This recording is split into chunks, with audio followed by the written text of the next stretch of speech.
Broadcasting from Mega Manila and streaming on the World Wide Web. We are Crusaders Broadcasting System, DWAD. 1098 AM. Now Radio. Ang susunod na programa ay maaaring maglaman ng mga pananaw at opinyon na hindi kinakailangang sumasalamin ng mga pananaw ng CBS. Up next on DWAD, The Truth Doctors on Air. Yo, sa panahon ng ingay at chismisere, isang boses lang ang malinaw. The Truth Doctors on Air. Balita'y sinasala, hindi basta inuulit. Sa dami ng kwento, facts lang ang pinipilit. Mabilis ang headline, pero kami mainggan. Bawat detalye sinusuri, nililinaw agad. Hindi hype, hindi fake, walang paandar. Katotohanan ng gamot, diretsong standard. Kung gusto mo ng linaw sa gitna ng gulo, dito ka makinig, kami ang resibo. Oh, the truth air, balitang totoo, malinaw at fair. Kung we uncover the truth behind the news. Walang kulay, facts lang ang rules. Walang palabas, walang kinikilingan. Bukas ang usapan, may paninindigan. Sa isyu mainit, sa balitang bago. Inaalam ang totoo, hindi chismis, hindi haka-haka lang to. Hold the truth air, balitang totoo, malinaw at fair. We uncover the truth behind the news. Walang kulay, facts lang ang rules. Walang palabas, walang kinikilingan. Gusto na balitang may paninindigan. Makinig, makaalam, maging mulat at matuto on air. We uncover the truth behind the news. Magandang hapon mga kababayan at nakikinig kayo sa programang The Truth Doctors on Air dito lang po sa CBS-TWD 1098 kHz sa ating mga talapitan at kasama natin si Dr. R. Magandang hapon, Dr. R. Magandang hapon, Dr. J. Naririnig mo ba ako? Alam mo naman, allergic na ako dito sa caster natin. Minsan hindi mo ako naririnig ni Dr. J. Parang ano tayo Parang kung titignan natin, Dr. J, magkaiba ang kulay natin ngayon. Ika'y dilawan at ako'y pinkish. No? Pinkish. No? Oo. Pink dilaw tayo ngayon. Oo, kontra politika. Wala tayo ngayon dito. Wala tayong yung lumalabas na oposisyon ngayon, yung mga berde. Hindi natin kasama ngayon, Dr. J. Ayan, alam mo. Ay malayo-layo pa naman yung yung eleksyon sa 2028 Pero tayo naman ay naghahanda lang kung saan tayo pupunta na kulay. Pero alam mo, Dr. J, medyo nakikita ko yung damit mo na dilaw. Nakikita ko tong aking damit na pink. Medyo nagpe-fade na no? Hindi ko alam kung ito ba nagsusuma total din sa mga kulay dilawan at kulay pink. Baka naman yung ating mga damit, yung nabibili natin na shirt, ay yung tinatawag na nag-run off yung kulay, So, unti-unting na dating dilaw, napupusyaw. Ngayon, baka naman pagdating ng malapit na 2020, itong dilaw kong damit, magiging green, Doktor. Ang tawag sa'yo, kain suka, Dr. J. Kung gano'n. Kain suka ka naman. Yun ang itatawag ko sa'yo ngayon. KS. Yung pink mo na yan na damit, baka maging green din yan pag malapit sa 2028. Alam mo, parang sinasabi ko nga sa'yo lagi, Dr. J, kung ngayon ang eleksyon, no? Kung ngayon mismong araw na to, sigurado, baka berde ang suot natin ngayon, Dr. J. Green na talaga. At alam mo, ito nga nangyayari sa bansa natin sa ngayon, maliban sa baha, yung alam mo, Dr. Har, marami pang baha tayong susuungin, kasi merong mga darating pa na may bagyo pa ata, ang pangalan, si Nining. Hindi ko alam kung si Nining. Pero isa po sa pinaka-glaring na para tayong nalulungkot, Dr. R, alam mo itong nangyari sa Ateneo de Zamboanga nung nakaraang kahapon ba yan? At kahapon yata, 18. Tama, Dr. J, 18 nga na. Ito nagpapakita, Dr. R, ng pagsawalang bahala nitong Department of Education, itong si Sino ba itong pangalan nitong nasa... Si Sani Angara, Dr. J, dating senador Sani Angara. Oo. Yung pagsasawalang bahala sa seguridad ng mga mag-aaral at mga guro sa mga paaralan, ano? So, para bang taken for granted na lang nila. At kung hindi tatandaan pa natin, hindi pa masyadong matagal yung nangyari din sa Tacloban, di ba, na maraming mga may 3 kabataan na namatay at mas marami ang nasugatan na mga kabataan na dahil Totoo. sa isang bata na medyo naburyong at kanyang dinala ang baril ng kanyang tiyahin at pinagbabaril ang kahit kaibigan niya. So, ano masasabi mo dyan? Ano makukomment mo dyan? Alam mo, Dr. J, no, naalala ko na natalakay natin itong nangyari dito sa Tacloban, di ba? Yung nangyari dyan sa San Jose National High School, di ba? Alam mo, ang dami pa nga nating isinasuggest sana, marami tayong suggestion dito kay DepEd Secretary Sani Angara. No, hindi ko alam kung napakinggan niya yung ating programa nung ating tinatalakay ito. Alam ko mga 2-3 beses natin tinalakay itong subject na ito, no, yung seguridad sa eskwelahan. Alam mo na, Dr. J, no, napaka-importante nito, no, hindi katulad ko, ako meron pa akong mga estudyante, no, dito sa aking tahanan. So ako sa totoo lang, pagkatapos no, nakwento ko sa iyo na medyo may kaba ako, no, at sa katunayan niyan, Dr. J, sinubok pa namin na na bumili ng gadget or meron kasing mga relo ngayon, Dr. J, na nagko-connect na sa Wi-Fi at natitrace mo kung nasaan kung kanino man nakasuot yung relo. At sinubok pa namin bilan nitong aming mga mga estudyante na pinapaaral, Dr. J, no. Akakalungkot, wala pa, parang 2 buwan, no, parang 2 buwan o shorter than 2 months. Tama, Ito na naman tayo. No, ito na naman tayo. Kakalampagin na naman natin itong si Secretary Sani Angara. Kasi alam mo, Dr. G, sa totoo lang, no, wala kasi akong narinig na medyo solid, no, na plano o augmentation galing sa Department of Education tungkol dito sa seguridad ng mga eskwelahan. Ay tayo, marami pa nga tayo sinasuggest na katulad sa mga public schools ay maaari namang humingi ng tulong sa barangay chairman para sa seguridad, di ba? Diba, yun ang isa sa mga suggestion natin. Pero ito na naman, Dr. J, meron na namang trahedya, di ba? Nangyari na naman, di ba? So parang sa totoo lang, di ba?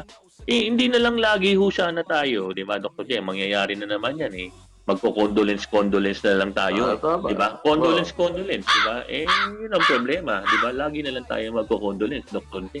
Yun na lang ba ang gagawin natin ng ating administrasyon at ng ating Department of Education? Baka after another month o another 2 months, magko-condolence na naman tayo. mas madali kasi ang condolence kaysa yung preventive measures na kanilang ipapatupad, Dr. R. At sa palagay ko hanggang sa ngayon, wala pa silang nababalangkas na mga preventive measures na dapat gawin sa mga public schools. Ito pinag-usapan natin dahil ang private schools, mayroon naman silang sapat na mga gwardiya at security guard sa kanilang mga gate, ano. Pero itong problema nila ngayon kung paano nila ipapatupad itong mga ganitong preventive measures.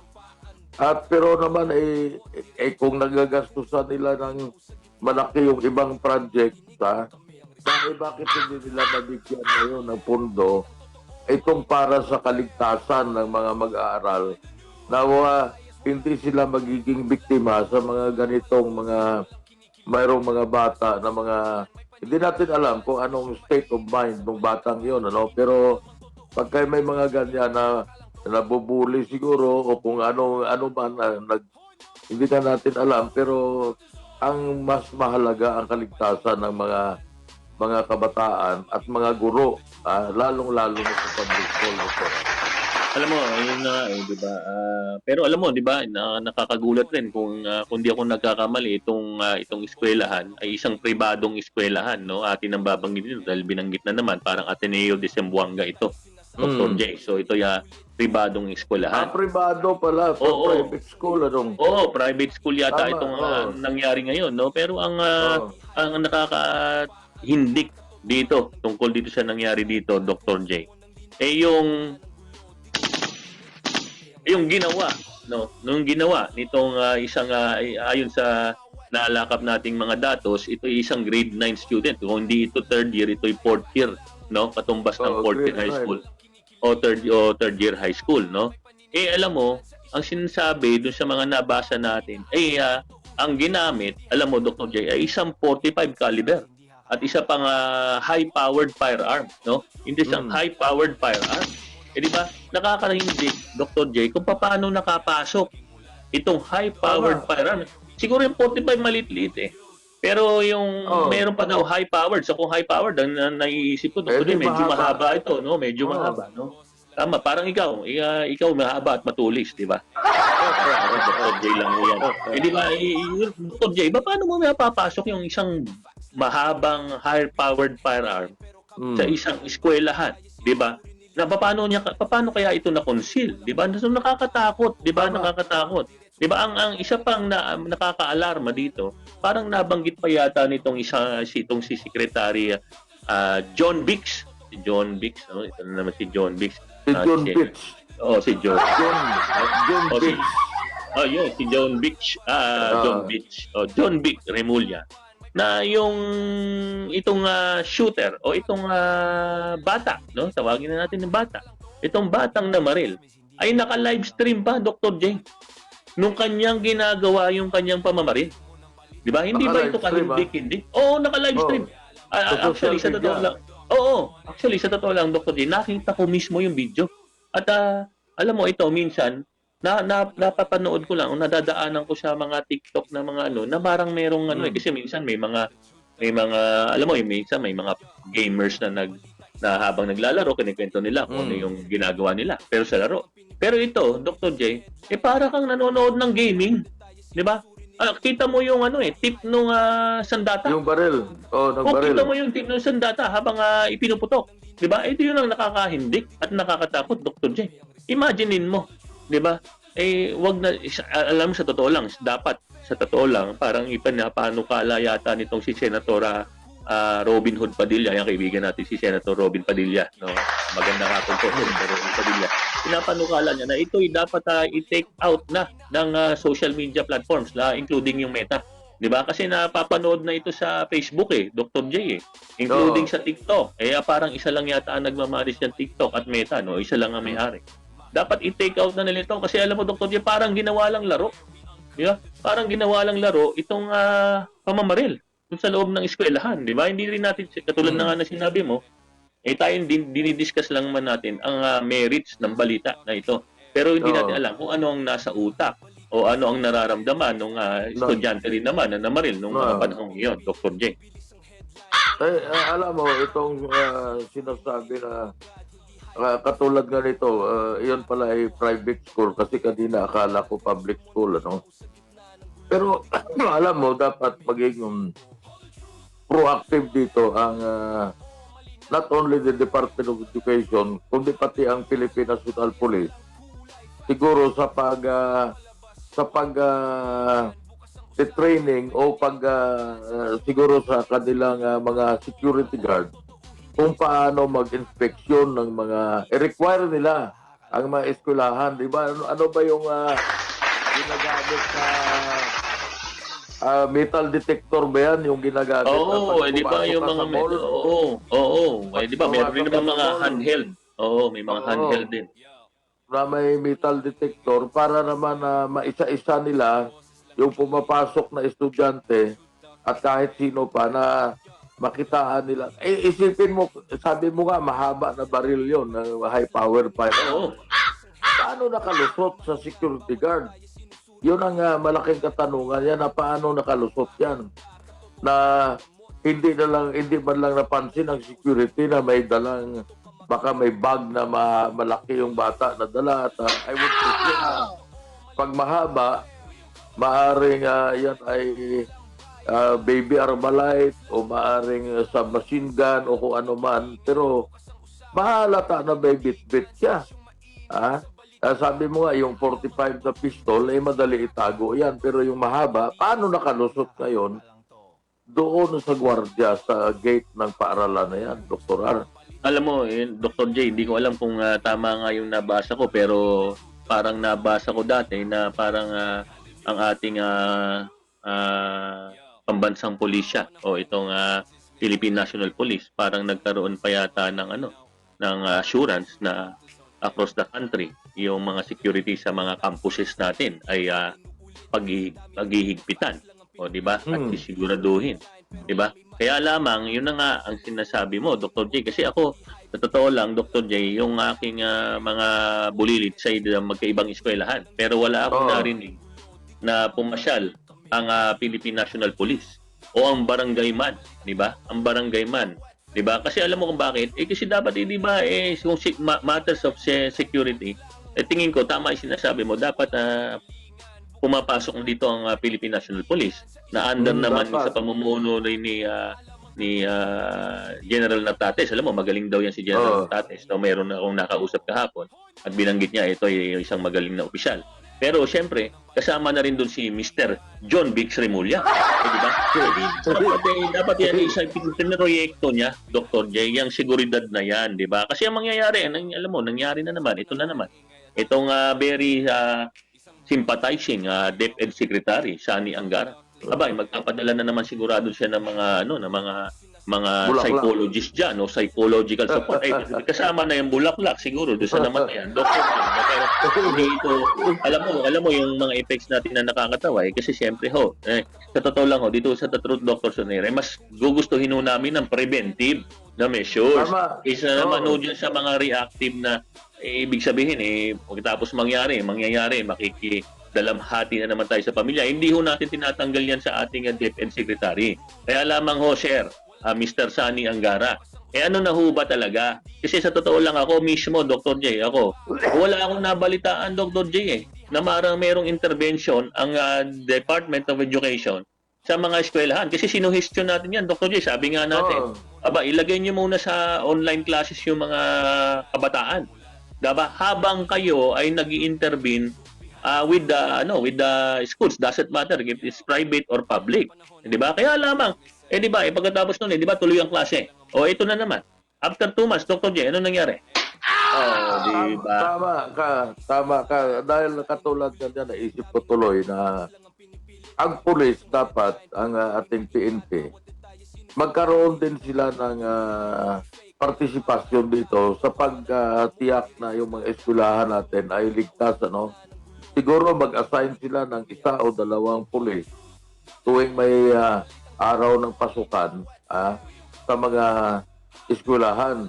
May kay private yan o kay public, Kasi Dr. R, naisip ko tuloy din, kung kaya nilang maglagay ng mga pulis na mga 25,000 doon sa nagdaan na zona, ito mas lalong kailangan dito sa mga eskwelahan ngayon na kanilang talagang pag-igtingin ang seguridad ng mga kabataan, At ang sinasabi ko nga, it's time siguro for the schools or the Department of Education na mag-invest sila sa sinasabi. Ano ba yung metal detector ba yan? Metal detectors. Meron namang handheld yan. Kaya lamang, Dr. J, siyempre may intervention kasi ng tao yan. Siyempre, alam mo naman sa school, minsan uso yan, tropa-tropa ni estudyante. So parang medyo lax ang yung nagbabantay. Pero alam mo, yung mga dinadaanan mo na scanner, 'di ba? Walang ang human intervention yan, papanoorin mo lamang kung meron kang makikita na kahinahinala. Matingin ko mas maganda yung gano'n, Dr. J. Tama. So, mag-invest ang ating pamahalaan, ang gobyerno at ang mga pribadong eskwelahan, sila mismo mag-provide ng gano'n ng mga gadgets o kung ano man ang tawag nila diyan na mga equipment para tiyak na ang kaligtasan ng mga kabataan. Katulad nga kanina, Ateneo de Davao ito. Di ba ang Ateneo, Dr. R, prestihusong eskwelahan yan, hindi naman ordinaryong eskwelahan yan. So bakit nakalusot ngayon sa security guard nila itong bata na may bit-bit ng mahaba na armas, Dr. Ar? Ayun na nga, Dr. J, di ba? Ibig sabihin, kaya lamang ho natin kinakalampag ang ating Department of Education ngayon sa pamumuno nitong si Secretary Sani, pero maulan ngayon. Sani Angara, alam mo, Dr. J. Kasi marami ho kaming gustong itanong sa inyo. Di ba? Unang-una, alam mo, meron ako unang tanong pero nasagot na ito na mukhang ang may-ari ng mga firearms yung ama. O hindi ko lang kung uncle ba yun o ama. Oo, di ba? Kaya lamang, di ba, ang isa sa mga gusto kong itanong, unang-una, paano naman nahawakan ng bata itong mga firearms na ito? Alam mo, Dr. J, di ba? High-powered dito, di ba? Sinasabi ni Secretary John B. Cremulya, ayon sa aking nabasa, di umano, ay nabanggit niya na high-powered yung isa, di ba? O ibig sabihin, ano ang nangyari doon sa 2 buwan? Secretary ng DepEd, Sani Rainey Angara, no? Alam mo, ngayon si Secretary Sani, Sani siya, pero ngayon Rainey doon sa pamilya ng mga namatayan, Dr. J, kasi sila'y naiiyak. Di ba sila'y naiiyak Correct. Kaya medyo Rainey, no? Pero alam mo, hindi itong mga sinasabi natin, sinusuhestyon natin ng mga measures, Dr. J. Hindi naman mahirap Di ba? Hindi ito mahirap. Napakadali nito. Hindi katulad mo, Dr. J, na medyo mga tense test, medyo hirap na hirap ka na maglakad. Pero itong mga susuhestyon natin sa DepEd. Pero alam ko kung saan ka pa nahihirapan. Pero alam mo, yung mga susuhestyon natin, hindi naman mahirap Hindi ko maintindihan kung bakit ho. Kasi Dr. J, okay lang siguro kung alam mo, nung mga bata tayo, hindi ko lang kung ikaw nakaranas na nun. Nako, ayan nagwa-warning na naman sa iyo yung shota mo, Dr. J, si NDR. Bigla ako nagulat ng warning ng orange, orange rainfall warning. Oh, no, orange rainfall na naman dyan sa lugar niyo, Dr. J. Alam mo, sa totoo lang, di ba, itong mga suggestion nga natin, hindi naman kahirap-hirap. Napakadali. Pero isipin mo, Dr. J, no, siguro kung ngayon alam mo, nung mga panahon natin, I'm sure, mga ilang beses ka na di ba nga sabi mo nga nakakwento mo dati, nabubuli ka dati, di ba? Nabubuli ka dati, kaya lang kinakarate kid mo, di ba? Kinakarate kid mo. Pero naranasan mo na ba sa loob ng classroom na manoy si pupils o kaya mabato ng eraser? I'm sure, Dr. J, no? Sa daldal mong yan, matagal ka na nagdadaldal sa radyo, I'm sure na ilang beses ka na siguro nabato ng eraser ng teacher. Kaya madalas talaga nung tayo rin nag-aaral pa sa high school madalas kasi nakikipagkwentuhan tayo dun sa katabi natin kaya bato lang eraser yung teacher mo kasi nakikipagkwentuhan ka habang nagtuturo si ma'am at alam mo tama yung sinasabi mo ito kasi itong reaksyon ng ating nasa gobyerno no parang mukhang pagpolitika katulad dito si John Beck. Yung sasabihin niya na gano'n ang shooter ganito nagla-live stream pero wala naman silang sinasabi kung anong dapat gawin itong si Sonny Angara alam mo Dr. Har nakakabingi ang kanyang katahimikan na wala tayong narinig kung nabibigay ka ba sa katahimikan? Hindi, Dr. J, kaya daw medyo yata tahimik kasi nakikidalamhati si Secretary. Kaya medyo tahimik. Tama, yung sinasabi nga, nakapokus sila more on political maneuvering. Yun na ngayon nangyayari sa ating gobyerno kaysa yung proteksyonan ng ating mga kabataan, Dr. Ar. Alam mo, yun na nga, Dr. J, nabanggit mo kanina yung sinabi ni Kinuwento o sinabi nito di umano nito si Secretary John Biggs. Yun na nga ang pinanunukala ni Senator Robin Hood Padilla. Alam mo yun, dapat i-take down na yan ng Meta. Alam mo, Dr. J, talaga pag napanood mo ka rin madidisturb ka madidisturb ka talaga doon sa itsura dahil talagang Dr. J, kita mo yung tip ng baril kita mo yung tip ng baril na siguro ito may hindi ko alam kung sinabit ang ang cellphone dito sa dibdib o kung paano man o hindi ko alam Oo. kung paano, no? Pero hindi ko nga alam na live stream ito. Nabasa ko lamang ito na di umano sinabi ni Secretary John Biggs na ito yung live stream. Abay, nakaka-disturb ba, Dr. J, kung iisipin mo, di ba? Kaya lang, di ba, sa dulo ng lahat ng ito, paano yung ngayon yung accountability? Yun ang gusto Tama. nating malaman. Kasi Dr. J, kung tutuusin ko, no, akin lamang opinion to. Tingin ko, accountable itong si Secretary Sani Angara. Di ba? Ito yung aking opinion. Tama. Bakit? Kasi alam mo, Dr. J, di ba? Ako, katulad ng sinuhestyo natin, dapat siguro may mga ilang linggo na i-online para i-augment yung mga security measures sa mga eskwelahan, di ba? Siguro, Oo. Dr. J, kung nagawa ito, alam mo yung, kasi minsan yung, alam mo yung minsan mga Pinoy, kasi parang ningas kugon, di ba, Dr. J? Minsan parang ikaw ba, minsan Hindi lang magmamahal. para. Talagang gano'n. Oo. Parang yan din yung nasabi sa akin ng kaibigan natin na yung pag-ibig mo daw sa kanya iningas kugon. Diba? Alam mo yung ningas kugon, yun yung biglang siklab.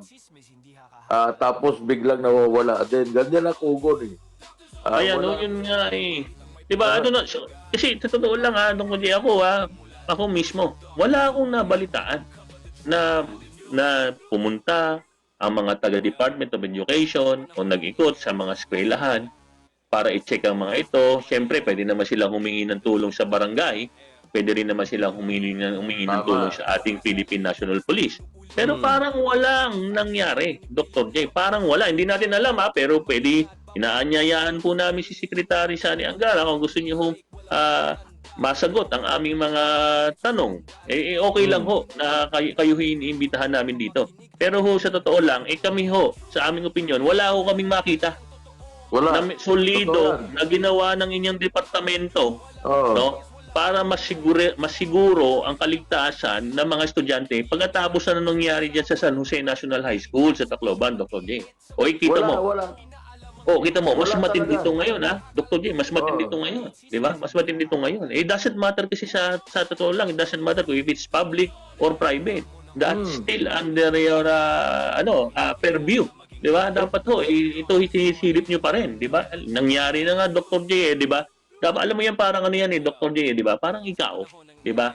Kung ikaw ay dumalaw, tapos hindi ka nagdala ng rosas at hindi ka kayo nausap ng magulang, o di ba? O sa susunod na dala mo, magdala ka na ng rosas at lechon manok. At saka tama. At pulutan para sa tatay.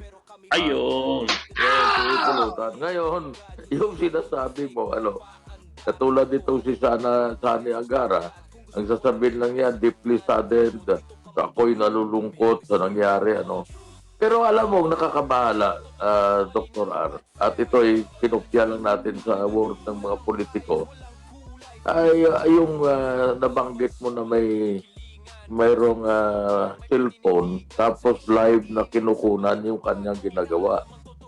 So ano ang sa tingin natin, kasi yun sabi mo nga kanina, psychological, mga psychologist na naman, kung ano-ano, ano ang sa kaisipan ng batang yon na kanyang kinukunan ng live streaming, live stream niya ang kanyang ginagawa na pagbaril doon sa mga ang ginagawa niya na pagbabaril. Yun ang hindi ko makuha Dahil nakakatakot yung ganyan ng mga pag-iisip na para bang ang tawag nung araw dyan, joy killing, narinig mo ba nung araw yung ganyan? Oo. O joy killing, para siyang natutuwa, kinukunan niya, nire-record niya kanya ginagawa. Parang parang killjoy ba? Ganon. Killjoy, So yun ay, at pagkatapos ay nabanggit pa na tumalon sa building, Nako. yung naturang bata, ano ang nasa isip? Ano ang mayroong problema sa pag-iisip? O yun ay hindi natin kayang arukin yung ganyang mga na yan, yung pag-isip ng gumawa ng krimen na yan. Pero ang kaya lang natin at tinatanong natin ngayon, ano ngayon ang gagawin ng Department of Education, lalong-lalo na ng Secretary of the Department of Education, si Sani Angara. Of course, ang tanong naman natin, kay John Beach Remulla, nag-DILG, kung ano naman ang mga intervention na gagawin para ng mga Philippine National Police, Dr. Ar. Ayun. Dr. J, medyo mahaba nga itong talakayan ito, pero bago tayo magpatuloy, mag-station break ho muna tayo. Okay.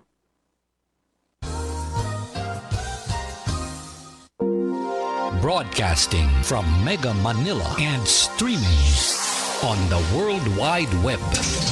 We are Crusaders Broadcasting System, DWAD.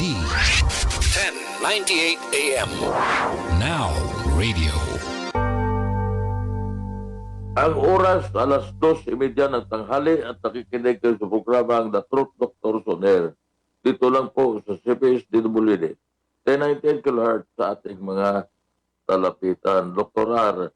Alam mo, Ano Dr. J, ngayon? no, may mga nagme-message sa atin, no, magandang hapon po dito kay KOC.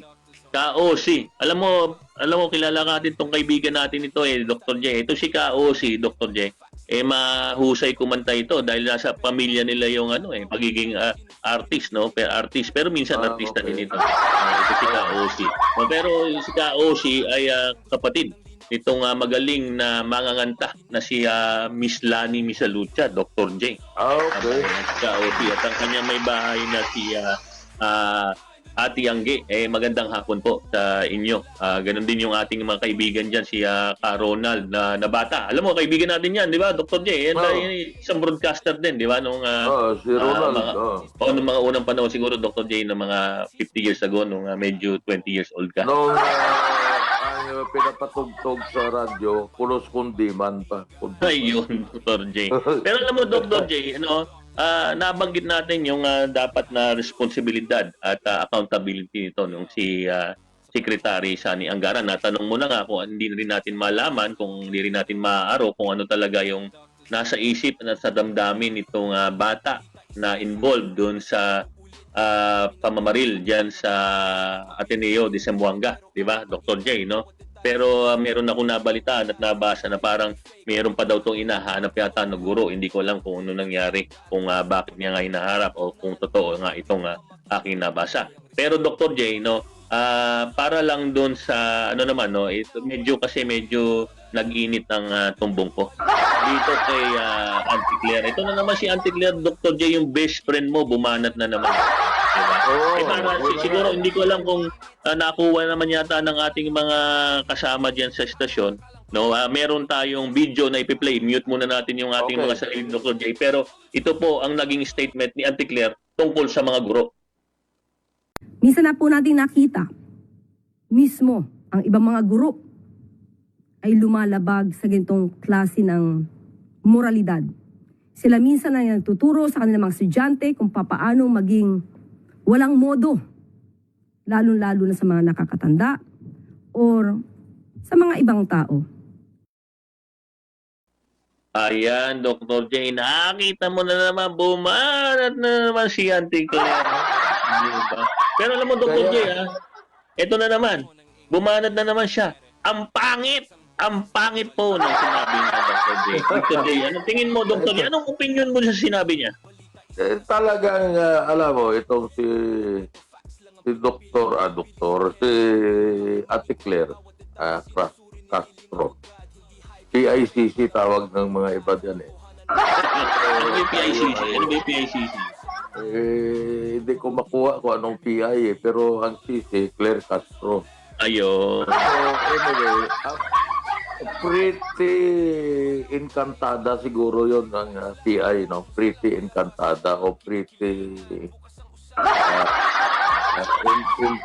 impact. So anyway, hindi.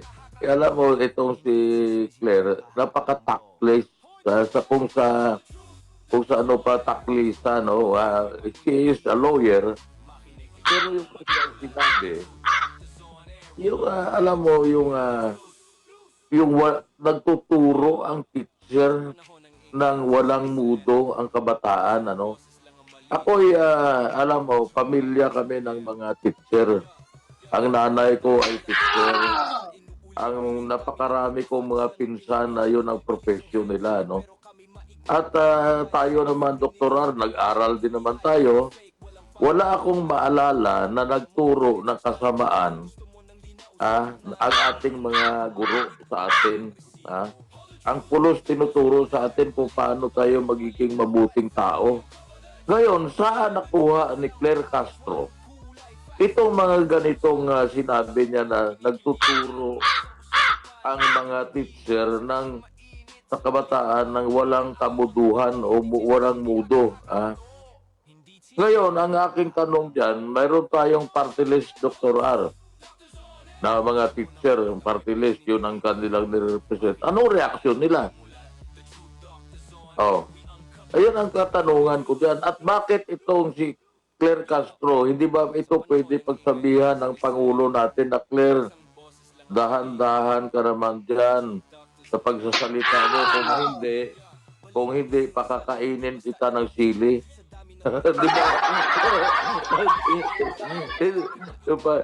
Yun ang hindi ko makita na ito'y alam mo na masabi ng isang lawyer, na isang abogada, na isang professional na sisisihin ngayon ang teacher. Imbis na sisihin itong kakulangan ng Department of Education sa pagbigay ng seguridad sa mga paaralan, Dr. R. Alam mo, Dr. J, nakakalungkot nga di ba? Sa totoo lang, minsan pinapanukala mo, Dr. J, na huwag chuchigihin o huwag titigihin itong si Pangulong Bongbong Marcos, itong si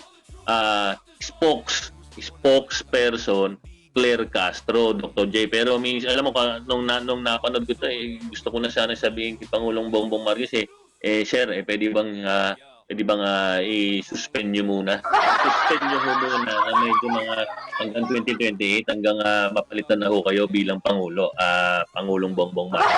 Alam mo, sa totoo lang, Dr. J, ito alam mo ang isang salita na pwedeng isabihin ito kay Attorney Claire Castro ay napaka-insensitive niya, Dr. J. Hindi ba niya naisip, Dr. J, na alam mo, ang opinion ko, tinuligsa niya ang mga guro. Ano mo, doesn't matter kung ang mga guro na ito ay nasa private o nasa public, di ba? Madam spokesperson, hindi ko ho rin maintindihan kung paano niyo ho nasabi na ang meron na mga instances na may mga guro na nagtuturo ng immoralidad o pagtuturo na nagtatransform sa mga bata na nagiging walang modo. Di ba? Paano daw nagiging walang modo? Di ba? Alam niyo, Auntie Claire, kung kayo ho, ako opinion ko lang, kung kayo ho, na ganyan ho ang inyong asal, kayo ho naturuan niya ng inyong teacher, di ba, ng inyong teacher, kaya ho ganyan ang inyong asal, Attorney Claire Castro. Hindi ko maintindihan kung anong pangalan ho ng eskwelahan ninyo. Alam mo, very basic ho yan. Ang atin hong kinalakihan, Dr. J, alam mo no, kinalakihan natin. Ang eskwelahan ay ang pangalawang tahanan natin. Di ba? Ay, ibig sabihin ba sa tahanan natin ang tinuturo para wala kang modo? Di ba? Ibig sabihin, ang mga teachers daw yan ay mga second parents natin o pangalawang magulang. Di ba? Ako rin, alam mo, wala akong narinig, Dr. J, doesn't matter kung public or private, na itinuro ng mga teacher na ikaw ay dapat walang modo, lalong-lalo na sa mga nakatatanda at sa ibang tao, Dr. J. Sorry ho, Madam Claire Castro. Kaya yata siguro natatawag ng pangit si Auntie Claire doon sa Canada. Tama. Kasi ako, nag-aral naman tayo lahat. Ang lahat ng teacher natin, simula ng elementary hanggang high school, ang tinuturo yung kabutihan, yung paggalang sa kapwa, paggalang sa matatanda, no? At kung matatandaan pa natin, there was a time na ang ating curriculum sa high school, meron tayong good manners and right conduct. Meron tayong subject na gano'n So wala akong maalala na may teacher ako na nagturo ng kawalanghiyaan. Na ikaw ay magiging masamang tao. Dahil ang pagtuturo lahat ng high moral ang mga teachers natin noon. At hindi ko lang alam sa ngayon, pero I don't think so na mayroong teacher na nagtuturo ng kawalanghiyaan na maging walang hiya ang mga kabataan sa ngayon. Ngayon, ang tanong natin, alam mo, yung sinabi mo nga, ayaw mo matugay si Juan.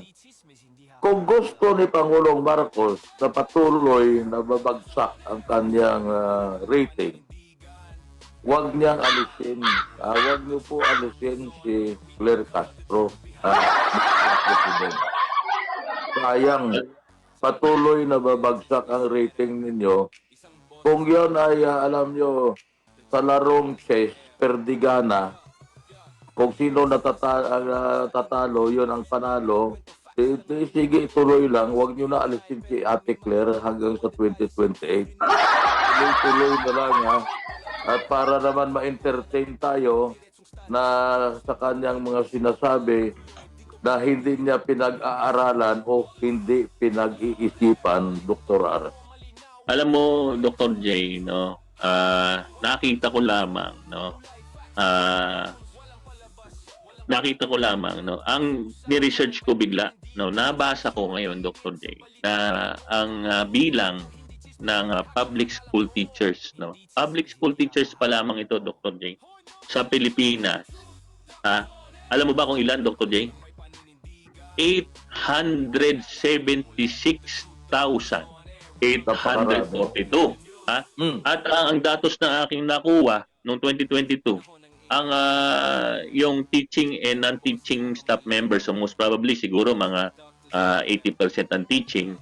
Sa private schools naman ay 500,000. So sabihin natin mga 400,000, di ba? So 400 plus 876,000, di ba? Imagine mo, Dr. J, pag inad mo ito, nasa 1.2 million ito. Oh, di ba? This di ba this is 1% of our entire Philippine population. Ibig sabihin, nawala na ng boto si Pangulong Bongbong Marcos sa 1% ng population. Di ba? Ayun ang sinasabi mo. Di ba? Itong si Auntie Claire, galing sana. Di ba? Sabi mo nga, maganda, Dr. J. Di ba? Di ba sabi mo maganda? Pero ibang tingin ng mga taga-Canada. Sabi ng mga taga-Canada. Ano sabi ng mga taga-Canada, Dr. J? Pangit. Ayun. Ayun ang tingin ng mga taga-Canada. Diba? Pero ako, alam mo, sinasabi ko, maganda siya. maganda. Pangit ang ugali.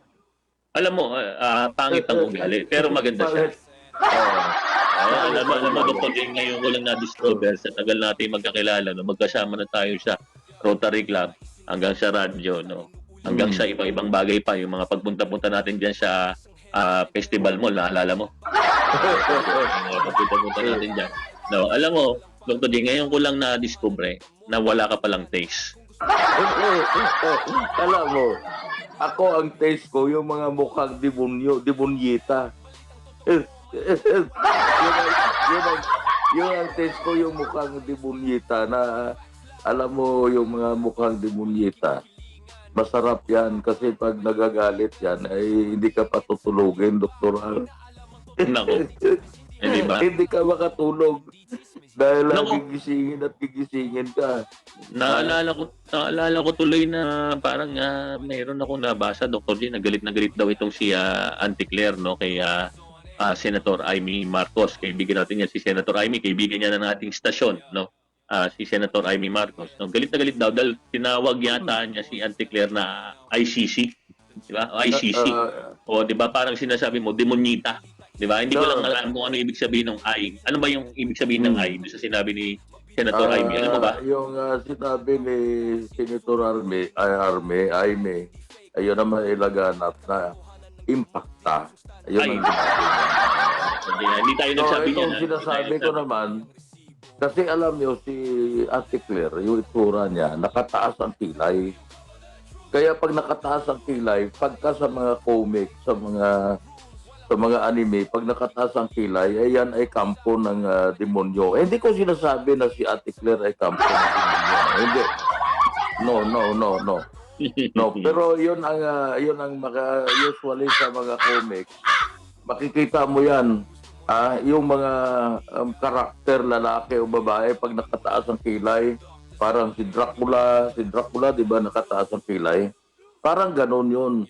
Kaya ang impresyon natin na ganun na lang na siguro ang impresyon ni Senator Marcos, impacta, alam mo, hindi naman derogatory yun, pero yan ay descriptive lang, na dinidescribe niya lang siguro ang itsura.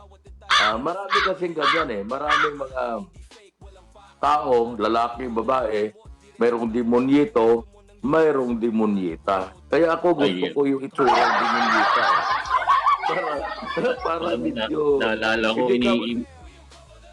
hindi ka patutulugin. alam mo, ini-imagine ko mag-girlfriend tuloy, ka. ini-imagine ko si, sa Itbulaga dati, nung pinapanood ko yun. Alam mo naman, nung pinapanood ko yung Itbulaga, parang mga 7 years old yata ako. Hindi, mga 12 years old. Inabot naman yata ako ng high school doon sa Itbulaga, pero I'm sure, nung nag-umpisa yung Itbulaga, baka si Emilia pa lang ako, Dr. J, ikaw ay high school student. Pero alam mo, totoo lang, Dr. J, no, nakakainis kasi itong si spokeswoman, Auntie Claire. Kasi di ba parang kasing malaki ito na na kasinungalingan. Kasi hindi ako naniniwala na may mga guro na magtuturo na paano maging isang hindi magalang na estudyante o bata. Diba? Kasi yan ang unang tinuturo sa eskwelahan eh. Diba? Kaya nga tinuturo doon yung magpo at opo. Hindi lang naman yan natatapos doon sa bahay. Diba? So yung magpo at opo, good morning ma'am, good afternoon po sir. Diba? Yan ay yung mga tinuturo. At yan dinadala natin hanggang kolehiyo, hanggang kahit nag-masters ka. Diba?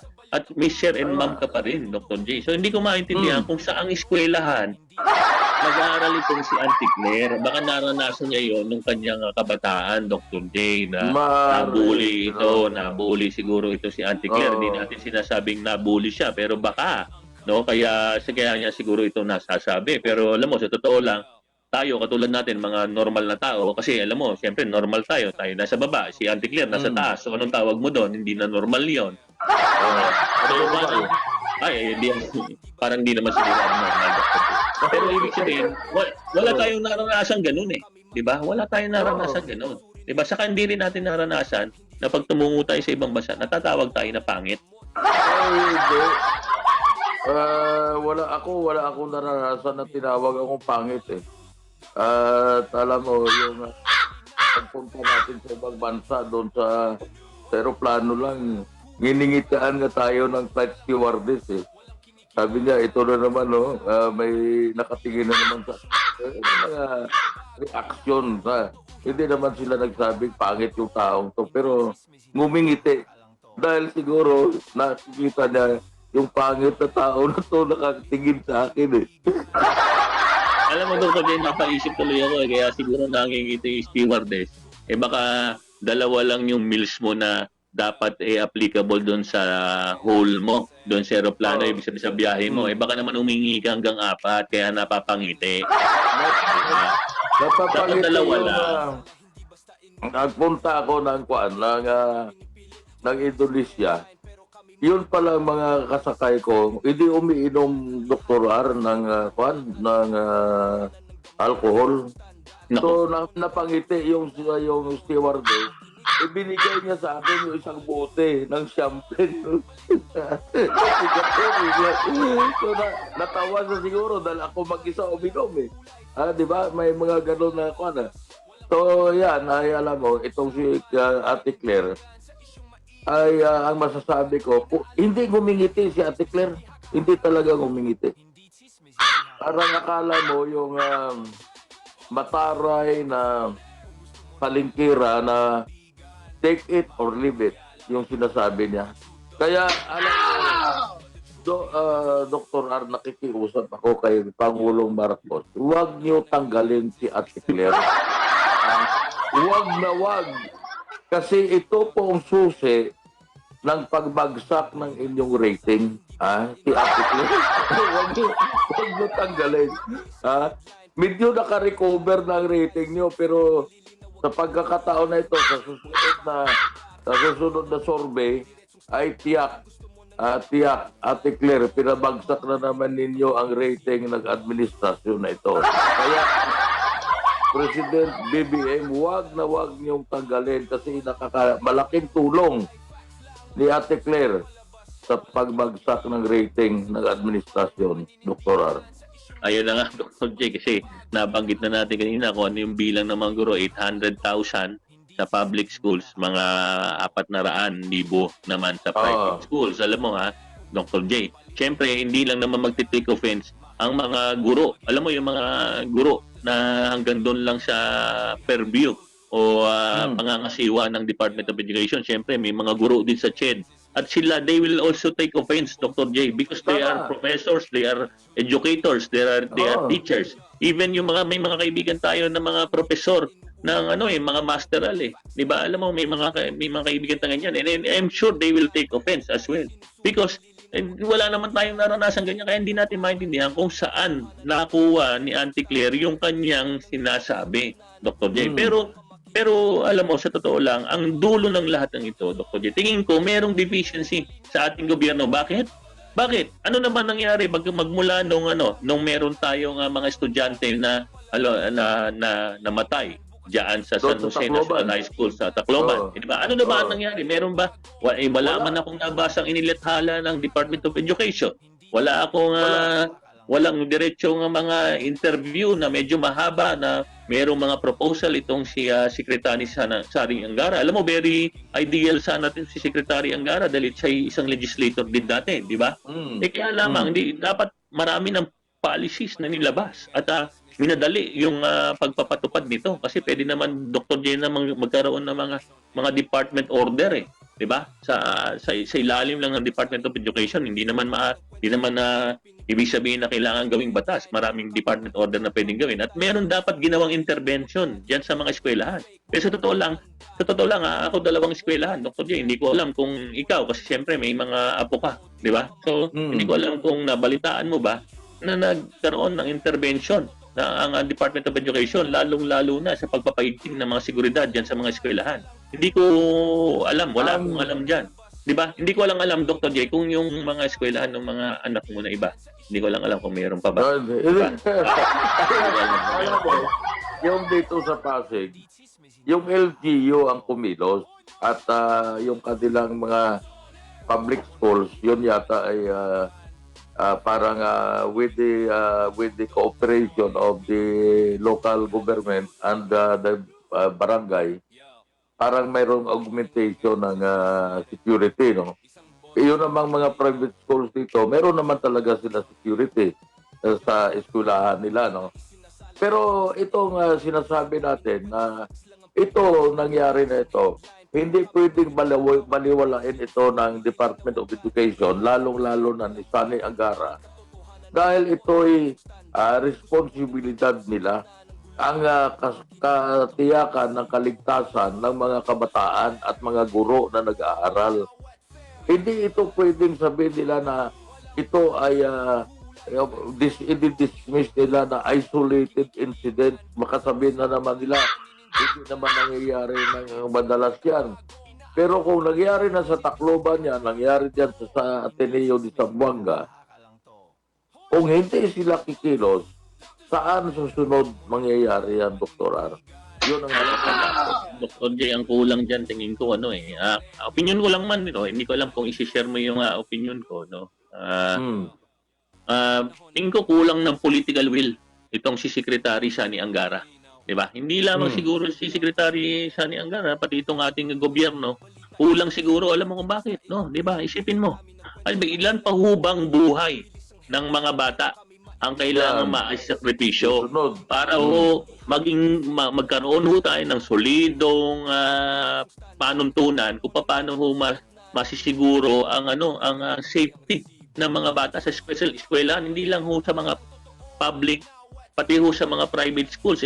Alam mo siguro dapat ito parang parang alam mo yung nag-reject na dito dapat pati siguro si Chen aralin na ito. 'Di ba? Dahil alam mo siyempre marami ring adults na nasa eskwelahan, 'di ba? Alam mo pag nag 16, 17 ka, college ka na 'di ba?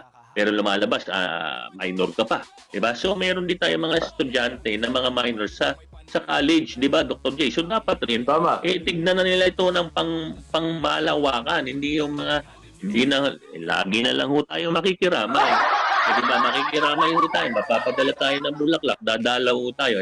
Alam mo nakita ko nga yung convoy ni Secretary Sani Angara, ano, pumunta siya dyan sa ano sa Ateneo de Zamboanga, Dr. J, parang ang daming SWAT na kasama. Diba? Ay, Ganun ba? oo, parang yun ang nabasa ko at napanood ko na yung haba ng convoy kasama daw si Secretary Angara, may mga SWAT pa yata daw nakasama, di ba? Parang siguro sa seguridad, hindi naman natin alam kasi siyempre, di ba, yung utak ng mga tao diyan sa paligid. Pero sa totoo lang, Dr. J, kailangan siguro mayroong political will, di ba? May Tama political will. Ngayon, kung tingin ko, alam mo, parang yung pinanawagan natin kay Secretary Vince Dizon, kung ikaw, sir, alam mo, sa totoo lang ngayon, Dr. J, no, kahapon nag-drive ako, pero sa malapit lang, nakakita ako ng mga sira-sirang asfalto. Naalala ko na naman si Secretary Vince Dizon. Diba? Ngayon, kung ito si Secretary Angara, sir, kung medyo, sa totoo lang ho, kami dito sa Truth Dr. CNN, on air, may nababagalan ho kami, mag-resign na lang ho kayo. Ang masasabi ko dyan, Dr. Arano, nasa isip ko, dapat ang Pangulo, si BBM, makialam dito. Na talagang hands-on siya ngayon, na itong pangyayari na ito, na katulad dito, Tacloban, nangyari yan na ulit bumuli. Ito, maybe it's high time for the President itself, na siya mismo, ay talagang makialam na uutusan niya ang PNP, DILG, at lahat ng concerned agencies na kumilos. Kasi, alam mo, kung iantayin natin si Sani Angara o di kaya si Dunbit Rimulya, baka pulos lang ito OPEX Nasa ano lang, dahil sila ay ini-interview lang, Pero dapat dito ang Pangulo ng Pilipinas na makialam. Kasi, naalala natin nung panahon ni Pangulong Duterte, ni Digong, pagkaganyan ng mga issue, nakikialam ang Pangulo ng Pilipinas. So, ini-expect din natin ngayon na ang Pangulo, President Bongbong Marcos, ay siya mismo. Kasi pag kumilos na ang Presidente, mahihiya itong mga kabinete niya na tutulog-tulog na hindi masyado. Alam mo, sabi mo nga, pumunta si Angara doon sa Zamboanga. Sa eskwelahan, napakahaba ng maraming bit-bit na SWAT, dahil ewan ko kung natatakot siya o baka tumayo yung namatay na bata at may bariling. But anyway, itong Pangulo ang tinatawagan natin ang pansin ng ating Pangulo, Isa po ito sa malala na nagiging problema natin ngayon, at kung hindi ito masawata, kung hindi ito mabigyan ng solusyon, ng seguridad ng mga kabataan, ng mga nag-aaral at mga guro sa mga paralan, ito ay maaaring maulit pa muli. So ngayon, nangailangan na tayo na ang Pangulo ng Pilipinas mismo ay hands-on na tututukan niya itong naging problema na ito, Dr. R. Alam mo, tama yan, Dr. J, sa totoo lang, dapat siguro mag-step in na itong si Pangulong Bongbong Marcos, unang-una siguro mas maganda siguro, Dr. J, kung ako tatanungin mo, bibili ko na sa Lompas at lalagyan ko muna na sa Lompas yung bibig nitong si Auntie Claire. Para hindi sumamaan naman ang loob ng ating mga guro, di ba, ating mga pangalawa. Alam mo, Dr. J, ako kahit yung mga high school ko na guro, kami nag-uusap kahit hanggang ngayon, di ba, dahil marami naman talaga tayo natutuhan dyan at marami rin naman magagandang asal na itinuro yan sa atin. Kaya lamang dapat na talagang mag-step in ng Pangulong Bongbong Marcos na nakikita natin maraming sumasalya sa kanyang gabinete. Ito katulad nito, nangyari na naman itong pamamaslang sa loob ng eskwelahan, di ba, sa ilalim ni Secretary Sani Angara. Katulad na rin lamang ng mga warat-warat na mga asfalto sa EDSA nito si Secretary Vince Dizon. Alam mo, sa totoo lang, nakakalungkot. Pero pag nakikita ko talaga yung warat na asfalto, nakikita ko ang mukha nitong si Secretary Vince Dizon doon. Kung ang tawagin ko yan si Jolly Beans. Pero alam mo, pagpatuloy natin ulit dito sa Biyernes, wala na tayong oras, magpapaalam ako bago ka mag-last words. Maraming salamat po. Patuloy po nating i-follow yung ating Facebook, na The Truth Doctors. Gayon din po sa ating YouTube account, naka-simulcast rin po yan tayo tuwing Lunes, Miyerkules at Biyernes, ganap na alas 2 hanggang alas 3. Dr. J? At kami po ay magpapaalam na at sa ngalan ng aking kasamahan at katandem, Dr. R. Ito po si Dr. J. Maraming salamat at magandang hapon sa inyong lahat. Malinaw at fair. We uncover the truth, hide the news. Walang bias, walang kulay, facts lang ang rules. Walang palabas, walang kinikilingan. Bukas ang usapan, may paninindigan sa isyong mainit, sa balitang bago. Inaalam ang totoo, hindi chismis, hindi haka-haka lang to. Hindi chismis, hindi haka-haka lang to. Hoy, no, all the truth, doctors on air. Kung gusto mo ng balitang may paninindigan, makinig, kaya lang maging mulat. The truth doctors on air, we uncover the truth behind the news.